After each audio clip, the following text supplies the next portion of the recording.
Et donc, beaucoup de richesse humaine dans ce film, beaucoup d'émotions,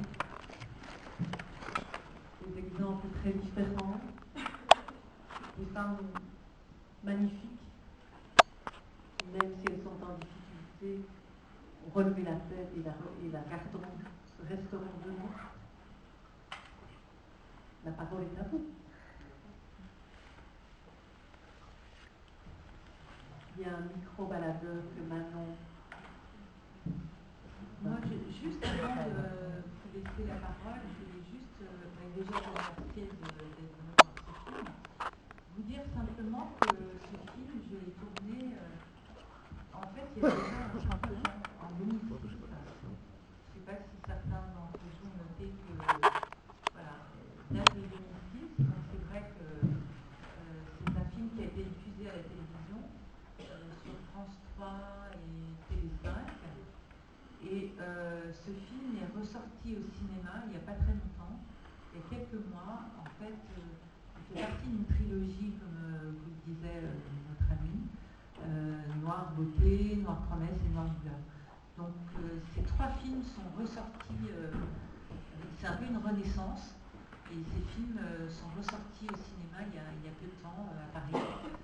Et pour mon plus grand honneur et bonheur, parce que c'est assez rare que pour des documentaires, les films, enfin en général les documentaires, ils sont réalisés, ils sont produits, ils sont diffusés à la télévision et c'est terminé. Et là, ils sont sortis au cinéma parce que ça a été une rencontre entre moi et une directrice de cinéma. Donc voilà, c'était juste une parenthèse.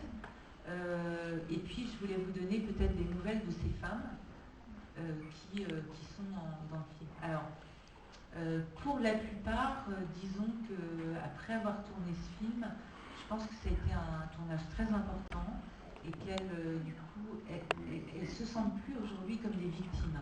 Je crois que pour chacune d'entre elles, c'est vraiment ce qui compte. C'est-à-dire que, par exemple, celle que vous voyez qui tient un journal qui s'appelle en réalité Maïmouna, elle s'en est complètement sortie, elle va très bien aujourd'hui, Oumou aussi va très bien, elle a quitté donc le père du premier fils que vous voyez, elle a eu deux petites filles donc avec un homme qui est français, enfin qui est suisse je crois d'ailleurs, et elle va très bien, elle travaille plus au GAMS, elle travaille dans une autre association et elle travaille dans une crèche également.